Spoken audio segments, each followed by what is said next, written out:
Perkenalan saya dengan Habibah Amalia atau yang kerap saya panggil dengan Lia ini terjalin cukup unik. Pertemuan virtual ini bermula dari interaksi melalui sebuah grup WhatsApp yang terbentuk dari komunitas penulis dan pembaca di platform Wattpad pada tahun 2019. Wattpad sendiri yaitu platform daring yang memungkinkan antara penulis dan pembaca untuk saling berinteraksi. Interaksi awal yang terbatas pada pertukaran gagasan dalam forum tersebut lambat laun kian menjadi percakapan pribadi yang lebih intens, menandai dimulainya sebuah pertemanan yang kini telah terjalin kurang lebih 6 tahun. Rentan waktu yang cukup panjang ini memberikan fondasi yang kuat bagi pemahaman mendalam tentang karakter dan nilai-nilai satu sama lain. Dalam kurun waktu kurang lebih 6 tahun ini, pertemanan kami mengalami berbagai dinamika yang dipengaruhi oleh tekanan baik internal maupun eksternal. Tekanan internal yang cukup signifikan adalah perbedaan gaya komunikasi dan ekspresi diri. Saya cenderung lebih hati-hati dan reflektif sebelum berbicara, sementara Lia memiliki kecenderungan terbuka dan ekspresif dalam menyampaikan pendapat. Perbedaan ini sesekali memicu kesalahpahaman, terutama dalam konteks komunikasi daring yang seringkali minim nuansa emosional. Tekanan eksternal turut memainkan peran penting dalam membentuk alur pertemanan kami. Kesibukan dengan tuntutan akademik, perkembangan karir, dan tanggung jawab keluarga seringkali menjadi penghalang dalam menjaga intensitas interaksi. Jarak geografis juga menjadi faktor eksternal yang cukup menantang. Perbedaan domisili dan terbatasnya kesempatan untuk bertemu secara langsung.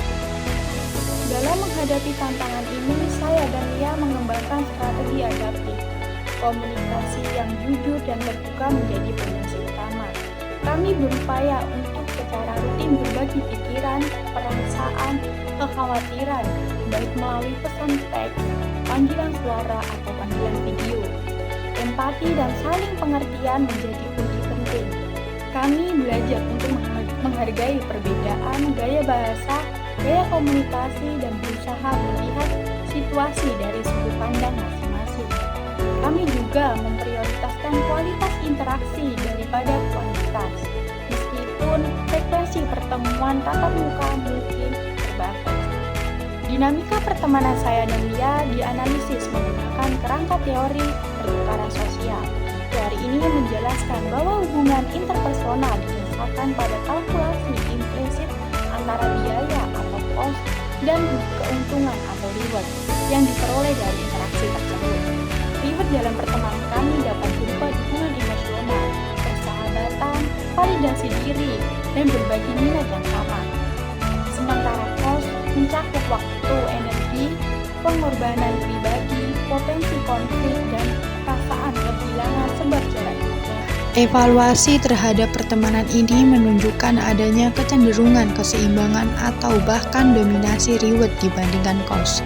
Dukungan emosional yang diberikan Lia dalam menghadapi tantangan pribadi, misalnya, merupakan reward yang sangat berharga. Demikian pula kemampuan untuk berbagi minat dalam dunia sastra dan memberikan umpan balik konstruktif terhadap karya tulis masing-masing menciptakan rasa kebersamaan dan saling mendukung yang sangat kuat. Meskipun terdapat cost dalam bentuk keterbatasan waktu dan jarak geografis, reward yang diperoleh secara keseluruhan lebih signifikan. Hal ini tercermin dalam keberlanjutan dan kepuasan yang dirasakan dalam pertemanan ini. Dengan demikian, teori pertukaran sosial memberikan lensa yang berguna untuk memahami bagaimana dinamika biaya dan manfaat mempengaruhi perkembangan dan memelihara hubungan pertemanan saya dengan Habibah Amalia yang uniknya berawal dari interaksi di grup WhatsApp Wattpad.